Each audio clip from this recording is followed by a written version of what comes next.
बहुत समय पहले 3री सदी ईसा पूर्व में भारत में मौर्य वंश का एक शक्तिशाली सम्राट हुआ करता था जिसका नाम था अशोक। अशोक सम्राट चंद्रगुप्त मौर्य का पोता था जिसने मौर्य साम्राज्य की स्थापना की थी। अशोक एक वीर योद्धा और महत्वाकांक्षी शासक था जिसने अपने साम्राज्य का विस्तार कई विजयों के माध्यम से किया। उसके शासनकाल में मौर्य साम्राज्य अपने चरम पर पहुंच गया जिसमें पूरे भारतीय उपमहाद्वीप का अधिकांश हिस्सा शामिल था। लेकिन अशोक का जीवन एक निर्णायक मोड़ पर तब आया जब उसने कलिंग के युद्ध में विजय प्राप्त की। कलिंग, जो भारत के पूर्वी तट पर स्थित एक समृद्ध राज्य था, अशोक के आक्रमणों का डटकर सामना कर रहा था। अपने साम्राज्य को और बढ़ाने के लिए अशोक ने कलिंग के खिलाफ एक विशाल सैन्य अभियान चलाया। कलिंग का युद्ध।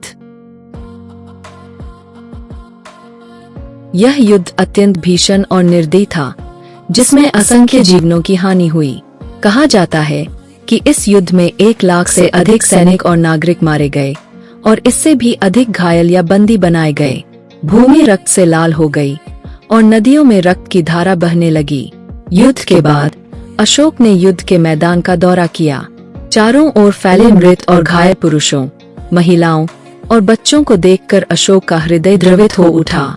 घायल लोगों की चीखें और दुखी परिवारों का विलाप उसके मन को झकझोर गया। पहली बार अशोक ने अपनी विजयों की वास्तविक कीमत को समझा। अशोक का परिवर्तन। इस गहरे दुख और पश्चाताप से अशोक का हृदय परिवर्तित हो गया। उसने युद्ध और हिंसा का त्याग करने का संकल्प लिया। अशोक ने बौद्ध धर्म की शरण ली और उसकी शिक्षाओं का पालन करना शुरू किया।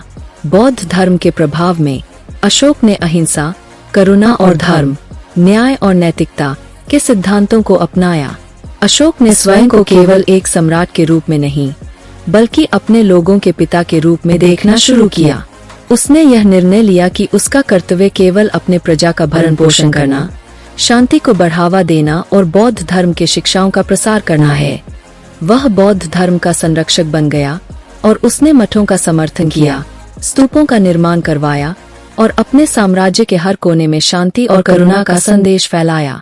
अशोक के शिलालेख।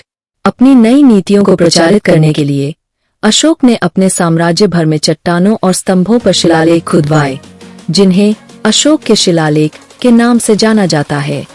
इन शिलालेखों में उसने अहिंसा, धार्मिक सहिष्णुता और प्रजा के कल्याण के प्रति अपनी प्रतिबद्धता व्यक्त की। एक शिलालेख में अशोक ने कलिंग युद्ध के दौरान हुई पीड़ा के लिए अपने पछतावे को व्यक्त किया और घोषणा की कि अब वह केवल धर्म के माध्यम से ही विजय प्राप्त करेगा। अशोक का यह परिवर्तन भारतीय इतिहास और बौद्ध धर्म के प्रसार पर एक अमिट छाप छोड़ गया। उनका शासन एक नैतिक और धार्मिक शासन का प्रतीक बन गया और एक करुणामय शासक के रूप में उनकी विरासत पीढ़ियों को प्रेरित करती रही है। सम्राट अशोक की यह कहानी हमें यह सिखाती है कि सबसे महान शासक भी अपने मार्ग को बदल सकते हैं और जीत की बजाय करुणा को अपना सकते हैं।